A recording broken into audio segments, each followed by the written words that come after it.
E360 TV proudly presents Messages of Inspirational Stories TV show. Live streaming now to millions of devices around the world on Roku, Apple TV, Amazon Fire TV, Android TV, YouTube Live, Facebook live streaming. Our shows are available video on demand on these channels. And we broadcast daily, Monday through Friday at 4 p.m. Eastern Time on these channels. On Mondays, Expanding Your Business. Tuesdays, Natural Health and Wellness. On Wednesdays, we cover mentoring our youth. And on Thursdays, our new show, Ideas Worth Knowing. And on Fridays, Women in Leadership. To be able to watch our television show on your favorite device, please go to e360tv.com and download the app for your favorite device. Brought to you by our producers and hosts, Jim Grant and Donna Guinois. Along with our host, Beata Severin Reed and Emerson Brantley. Supported by our admin team of Michaela Vidal and Gaia Guinois Balconi Weda.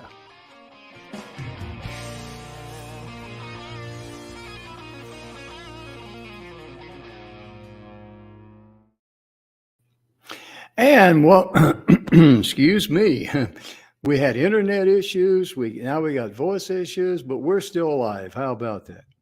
Welcome to the Messages of Inspirational Stories TV show. Thank you so much for tuning in. We're going to be joined by Dr. George Grant in just a moment, and we're going to be talking about diabetes. But our show is proudly brought to you folks out there in TV land by the good guys at the 6minutewebinar.com.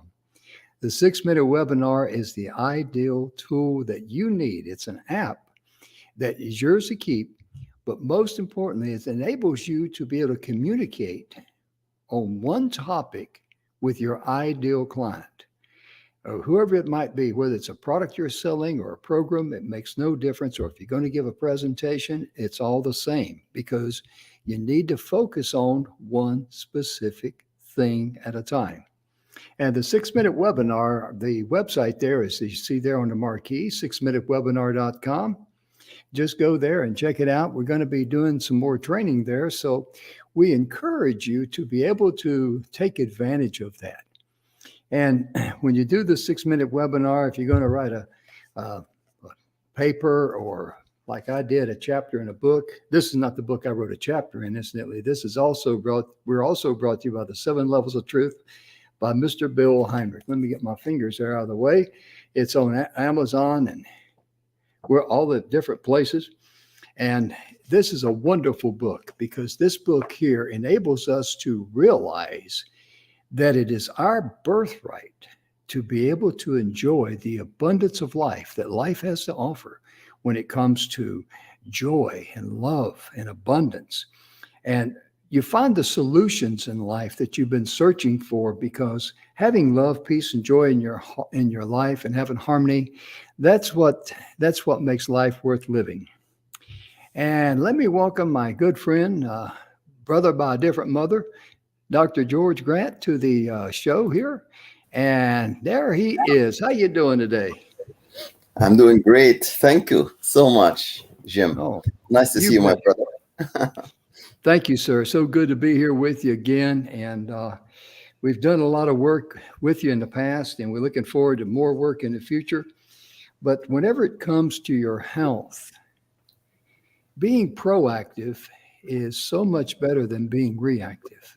Yeah. And to be able to understand what's going on inside your body, there is a wonderful device that I've learned quite a bit about, and it's called the AO scanner. And that AO scanner works on a very interesting principle. It works on the same principle as the lie detector test. And no matter what is going on in your life, the AO scanner picks up the real and true you deep down inside. That's why it's very hard for someone to fool a lie detector test, number one, because no matter how you present yourself or how you say things, that AO scanner picks up that hidden code because everything is a vibration inside of our bodies. And so many people, just about everyone I know that's even experienced the AO scanner, it just blows them away, doesn't it, George? That's right, Jim. As you mentioned, voice print, same as fingerprint, same as iris print in the eyes. So this device here detect voice frequency through quantum frequency, quantum energy, and everything in life is energy. So this AO scanner here, which stands for alpha and omega, or analyze and optimize, it will actually measure the voice frequency, how the vibration in the voice. And from 15-second voice, we can extrapolate through this algorithm to produce 225 reports equivalent to blood test, CBC, blood test, MRI, PET scan, CT scan, X-ray. And it's really accurate because it's based on that algorithm, scientific, just like amazement that this device can show. So we actually help lots of people with diabetes and obesity with that device. And instead for me to tell you about some of the stories, if Jeremy Stone is with us on the call here, if you can invite him to come and share his story, because I think his story is priceless. And then after Jeremy speak, then you can speak about your story, how you recovered from your open heart surgery, and then I'll come in and summarize that. Okay? Sure. But I'd like to get a little bit into diabetes because there's a lot of people suffering from that. It seems to be definitely coming up on the rise very rapidly. And diabetes is something that it's very hard for a lot of people to manage. It's very hard. Some people are able to get their diabetes in remission, and that's what Jeremy Stone did. Yes. What are some of the things that you've seen people can do that are diabetic? I mean, well, it's a really simple approach. As you mentioned, Jim, it's simply lifestyle changes. Whether you have type 1 diabetes, you're born with type 1, we call it like basically insulin dependent, diabetic. They have to have insulin. But then if the diet is very bad, if they're using the SAD diet, standard American diet, and lots of simple carbs, even insulin cannot control the insulin resistance when you have type 1. Type 2 is lifestyle disease. It's adult onset, and it can actually be reversed 100% within 3 months using lifestyle changes, much even better than using medications and worrying about neuropathy and all of the stuff here. Now, type 3 diabetes, which is actually worded as dementia, I was the first scientist actually to call type 3 diabetes dementia 22 years ago at our scientific conference. This can be totally reversed with lifestyle and diet changes. So yes, dementia is reversible, but then it's very difficult to reverse dementia when the onset is there, and then when it turns to Alzheimer, it becomes very, very difficult to reverse. So yes, all of this thing using simple lifestyle changes can be actually controlled and reversed. Not only diabetes, but also insulin resistance, neuropathy can be, as Jeremy is going to tell you now, he suffered from neuropathy, pain in the nerves and so on. So having medication to control neuropathy is just masking the symptom, but does not deal with the root cause of the disease.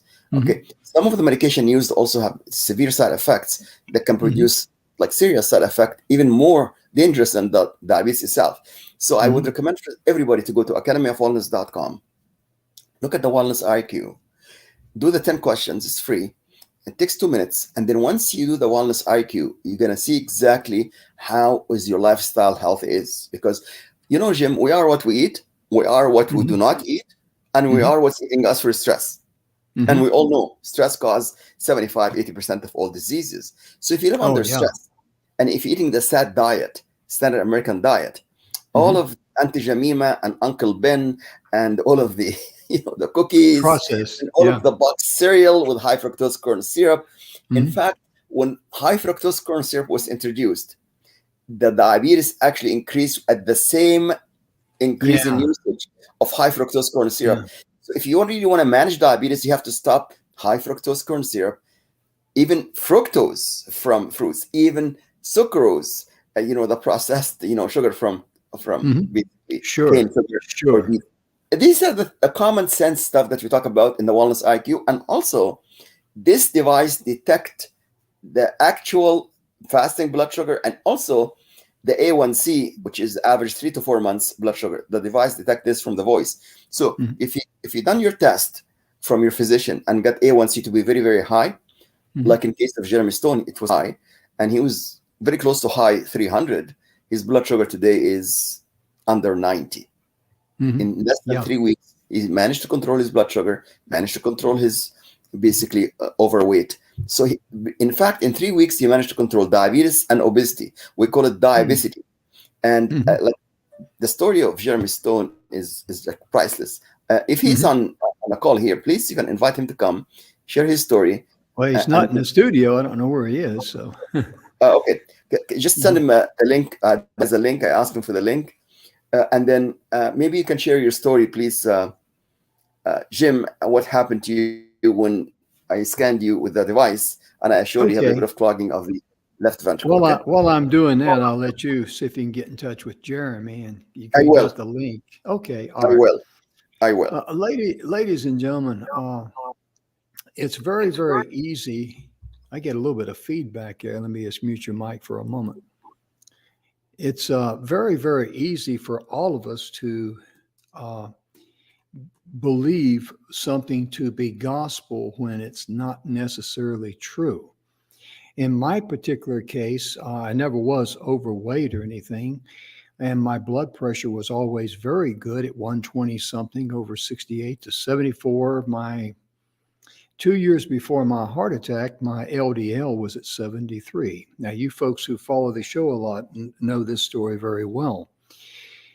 And, you know, the doctors always told me, hey, you're doing great. Keep doing what you're doing. So you can get a sense of security that I call it was my safety net.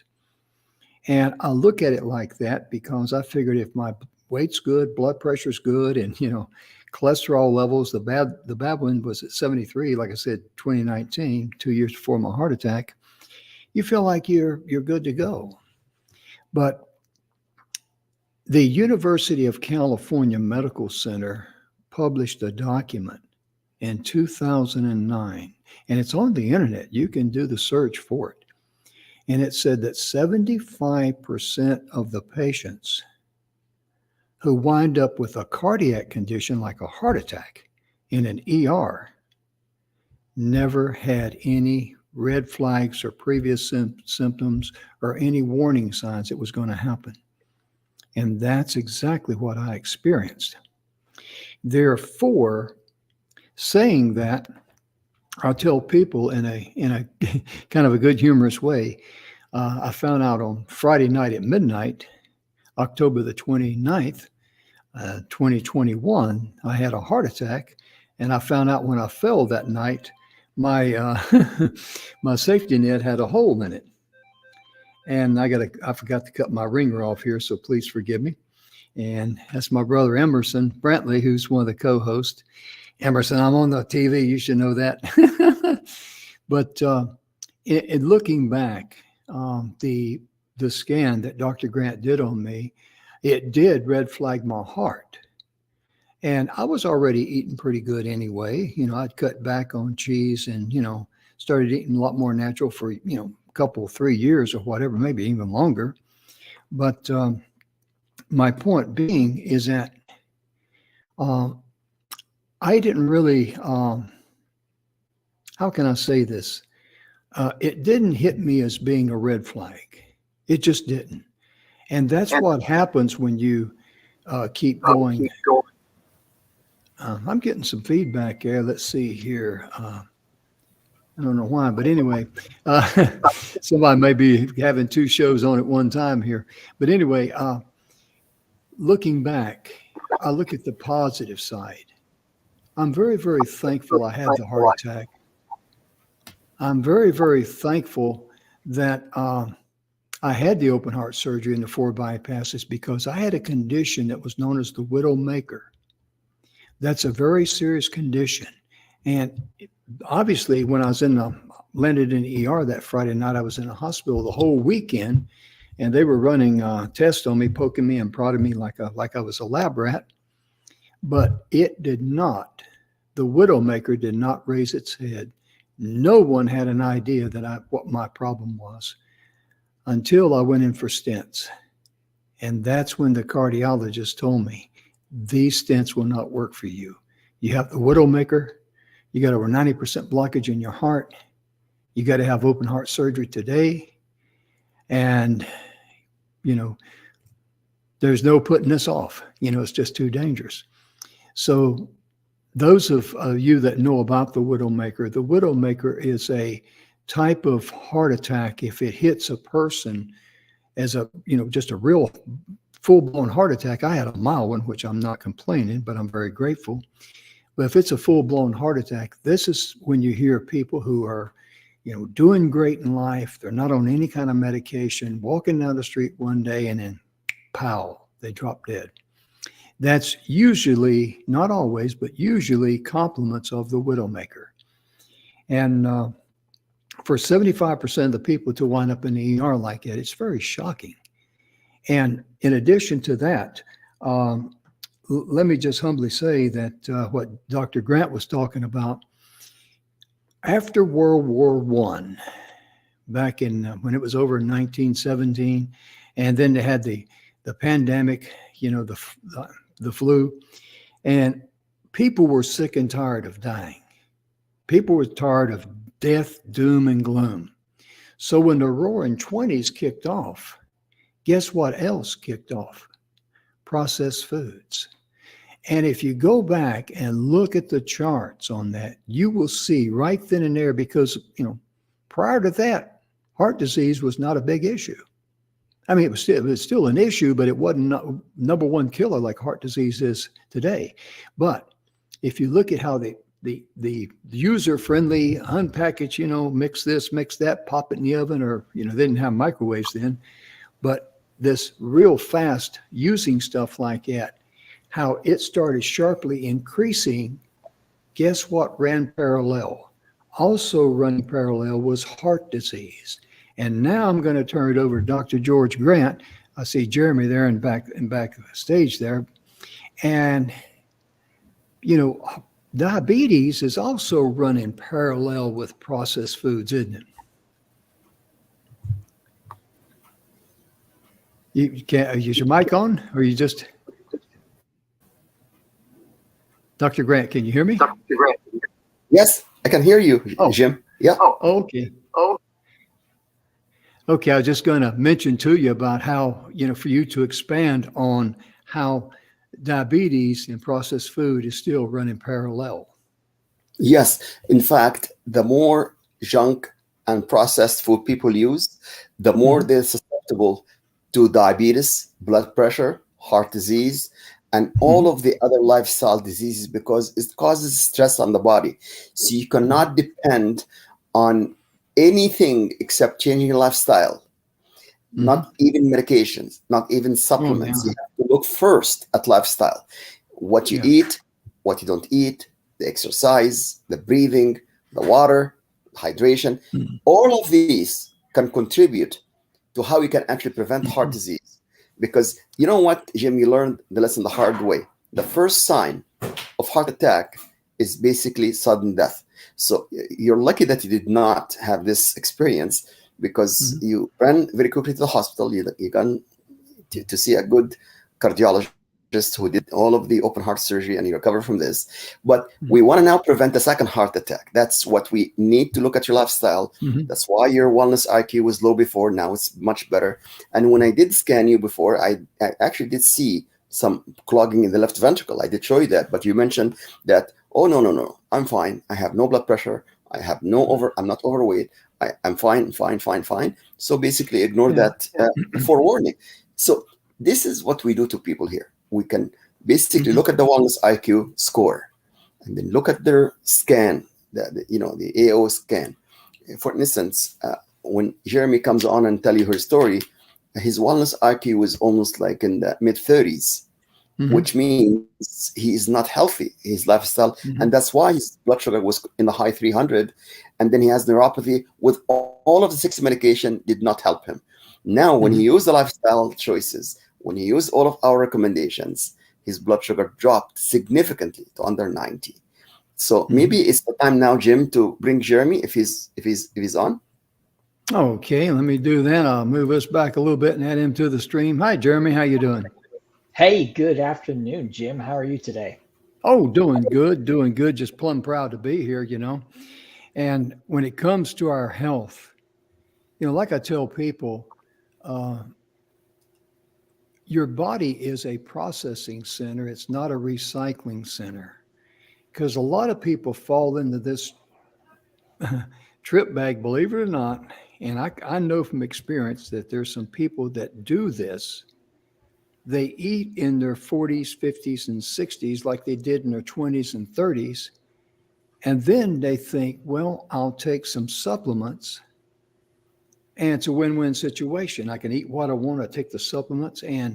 But really what you're thinking you're doing is that you're thinking that those supplements can turn, I'll call it garbage, if I may, into positive energy.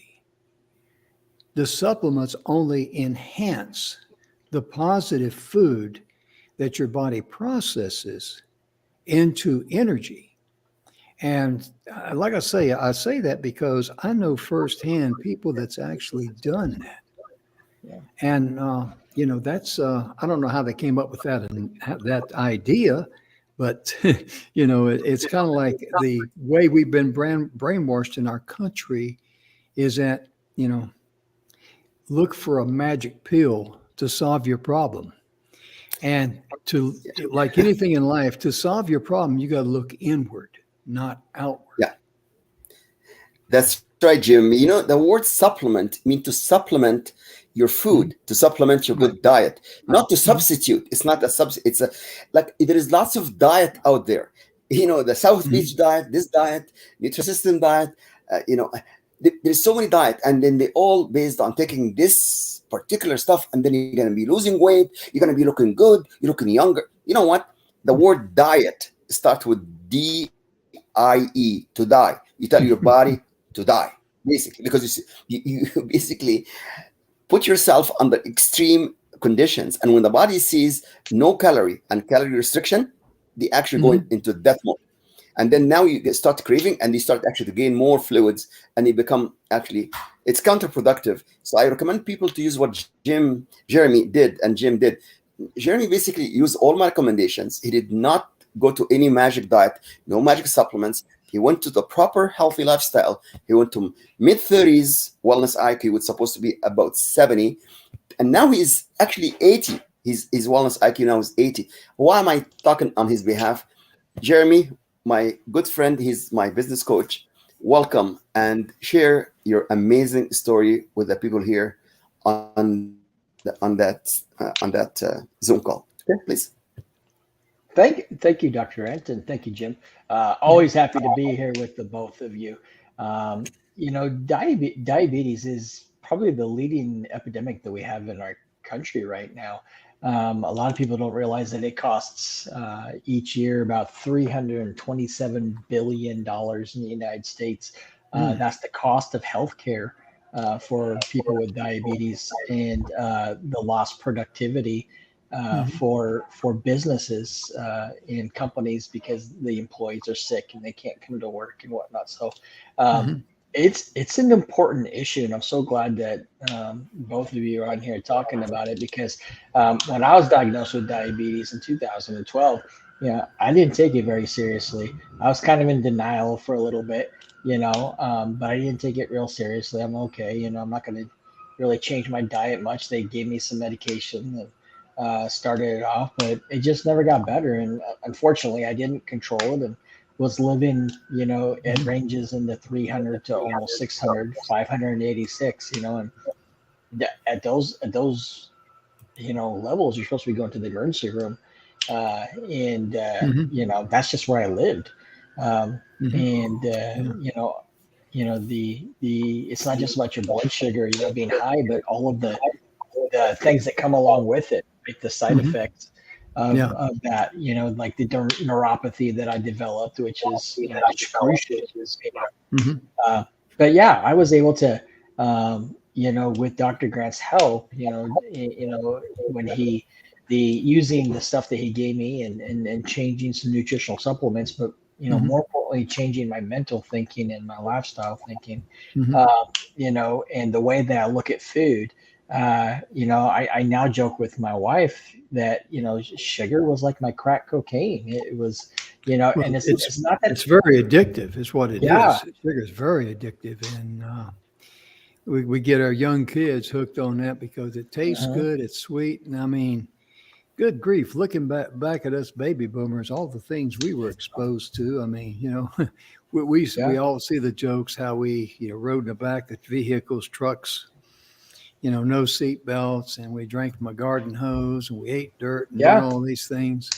But we were around, in buildings and schools that had asbestos. We were around lead-based paints, and last I checked, we made it, Well, the Industrial Revolution, Jim, was really the beginning of this entire, epidemic. It was, the move by humans, to make life easier. Has in a lot of ways made life a lot more challenging health-wise, because we're not as active, right? If you think about it, before the Industrial Revolution, kids went to work with their dads on the farm, right? Or with their moms, they worked hard, they were out, and so they were burning those calories. So we have a much more sedentary lifestyle now. And our young people are beginning to get obese sooner because of that. Yeah. We're getting just a little bit of feedback. I don't know if it's off your mic or not. Do you have any other microphones on or anything? Or I don't have any other ones on here. but I can switch microphones here. Hold on. Yeah, because it gets kind of double there a little bit. Go ahead and make a switch on that, and Dr. Grant and I will carry on. Gotcha. And yes, and I really want to congratulate Jeremy, because he went from the high 300 blood sugar to under 90. And in this process, by using the proper lifestyle, he has released 12 pounds of fat in 3 weeks without dieting. He did not diet. He just basically used proper lifestyle. And if everybody follow Jim's basically management of his diabetes and obesity, everybody would be able to win this war against diabetes and obesity, which we call it diabesity, which, as Jeremy said, it's actually an epidemic right now. It costs the economy in the US, billions of dollars. And it causes amputation, it causes heart disease, heart attack, stroke, kidney failure. All of this stuff can be prevented, Jeremy and Jim. Let's talk a little bit more about diet, because at one time we were, let me move it. Okay. At one time we were very close to, and we were on the Atkins diet. And I know there's a lot of people who have had great success with Atkins diet. I know some people, that are, don't have anything nice to say about it. But I was looking up Robert Atkins, the man that actually created the Atkins diet. And he's been a blessing to a lot of people, don't get me wrong. But I did find it interesting. He's a cardiologist, and he died back in 2003. He fell and hit his head on an icy sidewalk, I think it was, in New York. And they went in for surgery to remove a blood clot from his brain. And he went into a coma, and he died, about 2 weeks later at the age of 72. But then later on, a medical report was leaked out about his health. And Dr. Atkins had a history of heart attack, congestive heart failure, and hypertension. And at the time that he died, he weighed 258 pounds. Now, my point in mentioning that is not to in any way slander Dr. Atkins' good name, because he's did a lot of good things for a lot of people. But when it comes to your health, and you're going to be sharing it with others, I practice what I preach. You got to. There's a lot of things I deny myself of that I used to love. I mean, I tell people in good humor that a chocolatey eclair that was stuffed with, you know, Bavarian cream with a cup of coffee, to me, both of those came straight from heaven, you know? I mean, but see, you know, it's not good to have those. It really isn't because of the sugar effect, you know, the long-term effects. See, if you're in your 20s, you can do anything. It's kind of like, you know, when people play rough sports, you know, football and all that, when they're 20, they're bulletproof. Then they get around when they're in their 40s and 50s, they start hobbling. And because of all the use and abuse, the body is very true to itself. The more you use and abuse it, the more it's going to remind you of it down the road. And it's going to force you to either make some changes, and either that or pay the consequences. It's very unforgiving in that regard, isn't it? Yes. And Jeremy, in your case, what was one of the hardest things you had to give up in your diet that or was there one thing that comes to mind? I think honestly, one of the hardest things for me to give up, Jim, was one of the things that I thought I was doing well with. I was consuming. I was good for me to consume because I was diabetic, right? And that was my Diet Pepsi, right? And you know, so you know, I thought, you know, when I found out that I had high blood sugar, I switched to diet soda, you know, and so I'm all good to go. I'm doing the right thing. I'm being a good diabetic. I'm not drinking my sugary drinks no more. It's diet soda, black coffee, and water. That's it.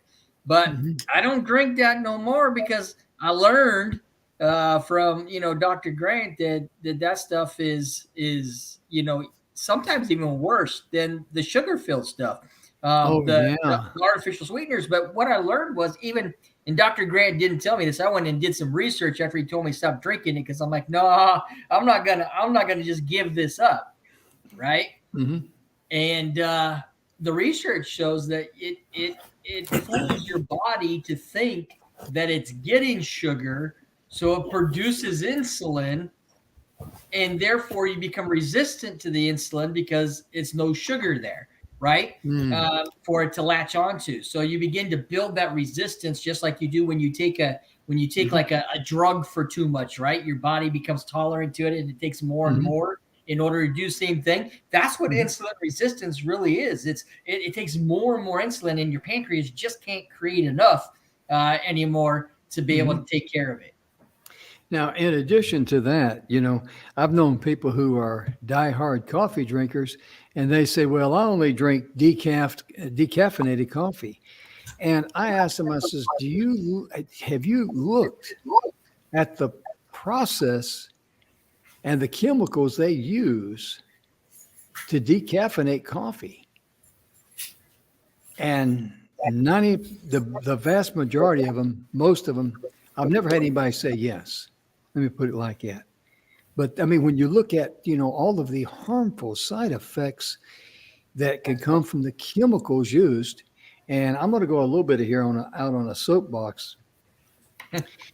During World War II, they found by adding citric acid to foods, it would preserve foods.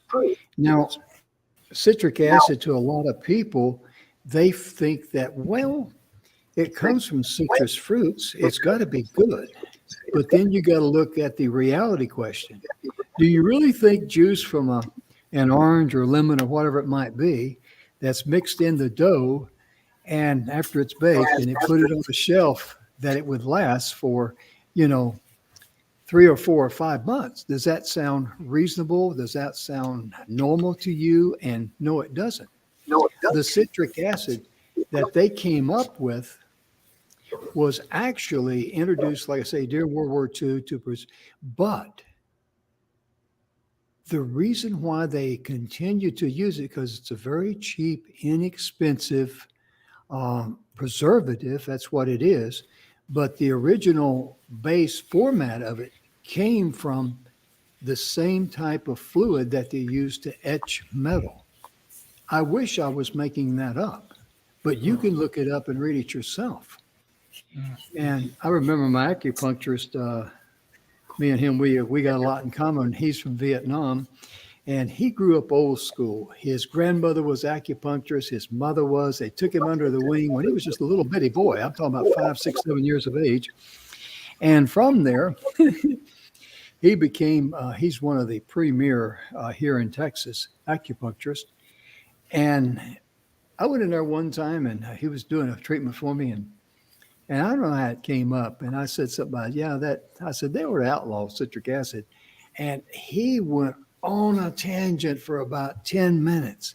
That stuff should have never been used in our food. And he was just hitting, just like machine fire, pow, pow, pow, pow, right down the line. And he says, you'd be surprised how many of my patients, I tell them, they'd need less needles if they quit, and when they quit taking so much of that citric acid. And George, I tell you, you've been sitting there kind of quiet today, and I know that me and Jeremy are smart, but we're not that smart. But it's really amazing. When people start looking at their health and people start making a decision to control their health, it starts first with the diet. Yes, 100%. In fact, Jim, if you look at the word health, what are the first 4 letters in health? HEAL. It's heal. Mm-hmm. So when the body is healthy, the body heals. When the body is not healthy, the body is burdened by poisons, as you mentioned, food additives, pesticides, fungicides, all of the stuff that we have in the SAD diet, standard American diet. Like, this is what we have to pay attention to. That's why it is so critical for people to do first, examine the lifestyle, doing first the wellness IQ. In fact, Jeremy, your wellness IQ initially was in the mid-30s, in the low 30s? 33. Okay, so 33. And in 3 weeks, your score jumped to 77, 80. That's correct. Mm-hmm. So this is what we need to do for everybody who have diabetes and obesity. This is what, and Jeremy, you released how many pounds in 3 weeks? Naturally, no diet, 12. nothing? 12. So 12 pounds of fat in 3 weeks. If every person who struggled with diabetes and obesity release 12 pounds of fat in 3 weeks, we would not have any diabetes, we don't have any obesity in America. Well, this is really what we need to do here to reverse. We could say it'd be a definite drop there, but I'm going to go on another limb here, and I may be opening up a can of worms, and I do that from time to time, but I know people who are real, and I'm not knocking this, don't get me wrong, but just listen to my question at the end. I know a lot of people who brag about eating, organic food. And I knew an organic grower. And I asked this individual, I says, do you use a greenhouse or anything like that? He said, oh, no. I treat my soil, and he does this for the soil. He adds in fulvic and humic acid, which is a good thing. And he does all this work. He works hard on that soil, no question about it. And then I asked him a question that he kind of like didn't know how to answer me. I said, well, we all know about acid rain. Acid rain falls on your crops. It gets absorbed into the soil. It gets absorbed into the roots and into the plant. How do you combat that? And I was just asking a question, and he just kind of like he never thought about it before. And sometimes we get so wrapped up that we're eating organic, and we still may be digesting some harmful chemicals through no fault of anybody, but it's called acid rain. And I could be as wrong as snow at harvest time on that. But I've often wondered about that. I mean, when people say they only eat organic, and well, what about the acid rain falls on the crops? It's got to go somewhere. And if the crops get their part of their water, the hydration from the acid rain, it's got to come into I would think, be absorbed into the plant. And I could be wrong. Am I close on that? Am I in trouble or not? No, you're actually accurate, Jim, because people sometimes when they say that they eat organic, and I have some of my clients who tell me they do not eat bacon, but they eat the turkey bacon, organic turkey bacon. I said it's not the organic meat that I'm worried about. I'm worried about sodium nitrite that turns that meat into pink, because when sodium nitrite react with protein called amines, it form nitrosamines. Whether you're eating the actual bacon or the turkey bacon or the organic bacon, the bacon is still a bacon.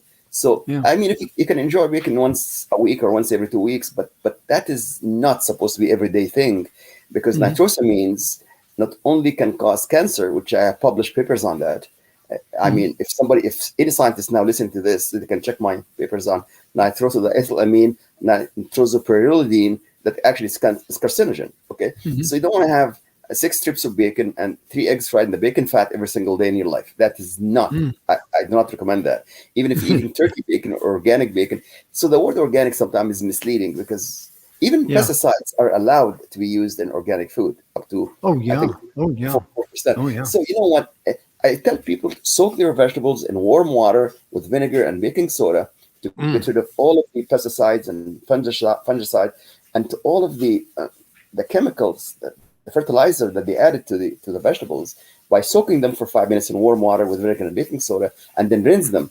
But people say, I'm so lazy, I just rinse them. Rinse the vegetables will not get rid of all of the pesticides, all of the pesticides, all of the bacteria. Yeah, that's true. It will not be effective. So yeah, the word organic is, you're right, Jim, is misleading. That's correct. So you know, and you mentioned that about the meats. It reminded me when I was doing that study on citric acid. I don't remember how it came about, to be honest with you, because this goes back about 10 years ago. But, ladies and gentlemen, meat departments used to rub a little bit of that citric acid on their meats because it would make their meats look nice and red. And a lot of people didn't realize that, because I remember, years ago, looking at meat, and it was all real bright red, it just looked like it was fresh right off the cow or something, But there was a gimmick that the people in the meat cutting industry learned, that if they would just put a little bit of the citric acid on the surface of the meat, it would make the meat turn redder. I don't know if you knew that, Dr. Grant, or not. Yes, that's right. You got to watch out for all these people, man. They're trying to get to you, If the meat's redder, we can charge a little bit more, right? But Jeremy, in your case, share of someone, if you have someone. I know you hadn't been a long time or anything, but share someone that's really surprised about your health turnaround, because you got a true health turnaround story. Yes. Well, I think my wife was pretty surprised, because she can actually see, the change. She can see that I'm not sitting around suffering with my neuropathy pain all day long. So she's actually noticed that. So I think that's probably the person that has the biggest surprise to it. But really, probably the one with the one person that's really the most surprised by it is me. Because I mean, the doctors tell you, that you're gonna suffer with this neuropathy for the rest of your life. That you can stop the pain from progressing, but you can't make it go backwards. You can't reverse it, and it's anybody who's been diagnosed with diabetes, it can be pretty depressing, right? And you go into this denial and all these different phases and stuff, until all of a sudden your body's going, knock it off, you idiot, and you're having all these issues. So I think the biggest surprise with me, but you said something, Jim, that I thought was pretty important, and that's you said that the first step is with the diet, and I think the diet is super, super important, but I think there's probably one step right before that, and that's a mindset change. You know, Yeah. we have to change our mindsets. If I hadn't changed my mindset to believe that this was going, I could change this. Mhm. I'd still be in the same spot, right? Mhm. I wouldn't be there. If I didn't change the way that I thought about food Mhm. and looked at food, then, I'd probably still be in the same place that I was. Oh yeah. Oh yeah. Um, Oh yeah. you Oh yeah. know, and so Yeah. I couldn't get to change my diet till I changed the way that I thought about it. You know, Mm, I hear you. and so that to me, I think is, one thing is because I listen to people, I have the pleasure of working a lot with Dr. Grant and, hearing other people talk about it. And, one thing is it's your mindset. You can be real negative and skeptical about, stuff. And it's just who you're choosing to believe. What voice are you choosing to believe? Mhm. And I had to come to the understanding that, not all energy is the same. Right. So, Mhm. the energy, that's really what our food is. Our food is designed to be our energy, right? And Mhm. so, not all energy is the same. And that's the way I had to begin to look at it, is that this food isn't for my emotional release, right? Mhm. This food is to provide energy. And if I don't need any energy right now, then I don't need any food, no matter what my mind, my emotions, or my tummy might be telling me. I hear you. I hear you.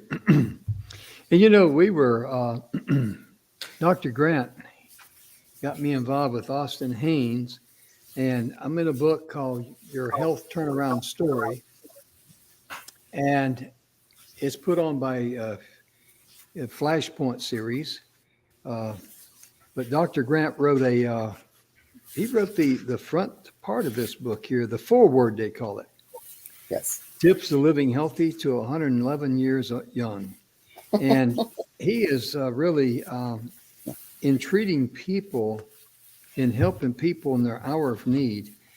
He really has, really, he's got skin in the game. He's done the time. And I was just looking through here and I'm thinking about the tips that he gives here. He gives a total of 26 tips. And first tip, let's see, where's tip number 1? Oh, there it is. Your attitude. Exactly what Yes. Jeremy was talking about. Number 2, Yes. beliefs in your belief system. And he's talking about a positive belief system where you can, live and enjoy the abundance of life. And that's what Bill Heinrich talks about in his book. But also in the negative thing, like in my side of the house, believing that, what you've been told all these years and decades, that you're okay, it didn't work out like that. So, therefore your beliefs, you've got to be centered in truth. Mm-hmm. And I'm just going to go through a couple of these here. Number 3 on the list, commitments. You got to be committed. And number 4, you got to be determined. And so to be able to do that, if you take the Wellness IQ test there, let me put your website up there again, academyofwellness.com. I'll find it here in a second. There we go. You go there and you'll see the tab up there. Take the Wellness IQ, take that and just do an inventory of yourself, exactly where you are. And then you can email that to Dr. Grant, and he can book a time with you to either talk about your health issues or do an AO scan. I recommend doing the AO scan, to be honest with you. I really do. Because Jeremy, you found out a few things about that AO scan, huh? What it found out about your body, huh? Yeah, I absolutely. Here's the thing, because I see the doctors, my MD, so often, right? Because of my diabetes, I have all the blood tests and everything to show to kind of confirm that what the AO scan said was accurate, right? Oh yeah, yeah. So I know. I think that was the big thing, and it gave credibility to the scan. And helped also with mindset to give credibility to Dr. Grant, because then I was going to listen to him a little bit more than I would have maybe, because it's real easy for somebody to tell you stop eating your food, right? Oh yeah. and that's kind of hard to deal with. Mhm. But I think that the AO scans, and I've sat through the scans with a number of people with Dr. Grant now. So, I've brought a lot of my clients, I've brought a lot of my family, friends, all that stuff, and I've come with them to do the scans. That's how much of a believer in the scan I became. I've brought them along. I've brought some of my clients that are CEOs of multiple $100 million companies, right, to come and do this scan, because I'm a business coach. That's what I do. I'm a consultant. So that's my people, are business people, and I brought them in, and they've all been wowed by the accuracy of what it is that Dr. Grant does with that AO scan. Yeah, because it's really amazing on the videos I've looked at about it. I love that one video. It shows the old analog turning the dial on the radio, and to tune into your favorite station, and you've got to tune into your perfect frequency. Yeah. And the AO scan can actually, and I'm going to let Dr. Grant expand on this some, because he's the subject matter expert and I'm not. But the AO scan not only picks up the initial read of your frequency, but looking at the videos there from the company, this thing can kind of like automatically take out the static of your frequency at the same time instantly, or just about. Yes. Hey, I'm going to let you expand on that, sir. In fact, you're right, Jim. It actually detects the frequency of the voice in 15 seconds. After this detection, it will go and optimize that frequency. So not only it detects, but it corrects the frequency. So you actually have two columns at the report, one to show the initial frequency and the other one to show the optimization. It's as you just explained adequately, it's almost like turning the dial on your FM station. If that dial comes to the exact spot, you're going to hear a clear voice. That's the tuning. That's the optimization. But if it's off by even 1 degree, you're going to get noise, a signal to noise ratio. So this is what it does. It will detect and correct, frequency. And it's just as Jeremy was saying, before he was very skeptical. He told me 15-second voice is going to give me 225 pages report. Are you kidding me? How come my doctor's not using this in Kentucky? How come nobody else is? Because it's so new. It is new. Yeah, there's a lot of doctors now who are starting to get up to speed because they are frustrated. Listen to this, folks. They are frustrated when they do all these tests they've been medically trained to do, and their patient is sitting across from them, and they're going like, what's going on? And they can't answer that question because they don't have the proper, I'll call it feedback from the body or readout from the test or whatever. And, they're just, they're struggling. And picture how you feel if you were a doctor, you had a patient there, because a doctor has the heart of wanting to heal. That's why they became a doctor. And you got someone there you really want to help, but all the information that you got is inadequate. I think Jeremy just dropped out or something. I'm not sure, but anyway. But he might have had to go or something. But sincerely, think how frustrating that is. And that's why a lot of doctors, even my cardiologist, is impressed with what I'm doing with the dandelion and the good heart pills from Melaleuca, but we're still being prudent. We're doing the blood test every 90 days to make sure that, I'm on the straight and narrow. And that's important too, because, you got to have a track record to start from, number one. Number two, you got to make sure that you do everything you possibly can to make sure that your health GPS is calibrated on the right path for you, the right frequency and all that. Exactly. Right on. Yeah. Oh, yeah.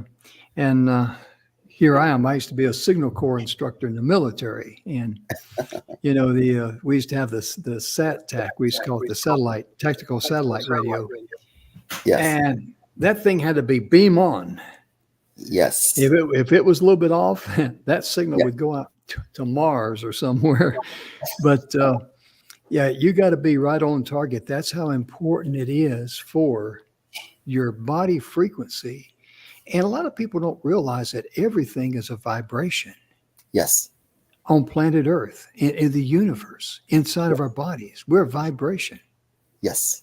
100%. You know Bill Heinrich, and Bill was on stage and he was talking about everything being a vibration and all Yes. that. And Bill says, this guy looked at him and he says, I don't believe that. You know, we're just a vibration. We're just energy. And Bill says, I can't help you if you don't believe it, because the sun rises in the east, it sets in the west. If you don't believe that, I can't help you there either. Exactly. Yeah. Yeah, Jeremy, we thought we'd lost you there for a second. Well, buddy. I did for some reason. It must be some internet connection issues, but I'm glad I was able to get back in. Yeah. But you know, lots of people are skeptical about this AO scan, Jim, but it is pretty darn accurate. And Yes. here's the thing. You know, everybody believes in MRIs, right? And all Yes. an MRI does is it sends out a magnetic pulse into your molecules. It causes them to resonate. It reads the frequencies of those resonating, runs it through a computer, through algorithms, and puts an image on the screen. We trust that. Why wouldn't we trust? Why would we believe that, you know, this is not possible? There you go. Exactly. In fact, you know, Jim, Jeremy has a continuous blood sugar monitoring on his body, and the device detected the exact amount that is actually is reading. So how can this be wrong? How can HbA1c that he measured through a blood test, it's exactly the same as we measure through the voice. So people have to understand the extrapolation of this voice to give us all of this accurate data. And if you look at Jeremy's now versus a month ago, he's in amazing health. And that is what we need to hear for the people who listen, who have problems. Well, ladies and gentlemen, our time is gone today. Time just flew by, and we really enjoyed you tuning in today. Be sure and share our show with others. And because our shows are available video on demand on a lot of podcast areas, including Google Play and Amazon and different places, and probably on your grandmother's TV too. You just plug it in and play, you know. But sincerely, we want to thank you so much for tuning in on behalf of Jeremy and Dr. George Grant and myself. We sincerely hope and pray that you and your loved ones are healthy and happy, and be sure and look for ways to improve your health. Get in touch with Dr. Grant, take the wellness test, let him do an AO scan on you. And that way you can make a much more informed decision on what is right for you. Exactly. Thank you. Thank you again. Thank you, guys. Appreciate it. We'll see you next time. Bye-bye. Bye-bye. Okay, bye. Bye.